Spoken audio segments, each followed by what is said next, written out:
وهدي. طب مارسيل كولر بقى لو كان قرص على قفشه، لو كان ايقاف لقفشه ويلعب مثلا برونو سافيو مكانه على طول وخلاص، قفشه خرج من حساباتي بعد ما لوى بوزو وبعد ما لعب ضربه الجزاء ومش عارف، لا بص بقى هنا، يعني هدوء كولر هو السبب في اللي احنا شفناه دلوقتي.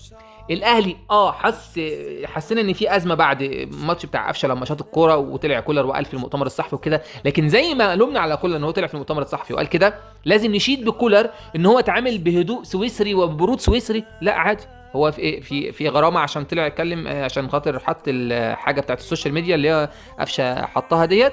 طب اوكي، دي حاجه ملهاش علاقه بالملعب. يعني ايه يفضل يلعب؟ لو تلاحظوا قفشه بقى يلعب اكتر من برونو سافيو، قفشه بقى يلعب اكتر من برونو سافيو، صبر عليه وتقل عليه وهدي طمن قفشه. واضح كده ان قفشه من النوع اللي هو بيتاثر لما مكانه بيتاخد، او بيتاثر لما بيحس ان هو مش في الصوره. فهو الراجل يعني يمكن فطن الموضوع دوت ولا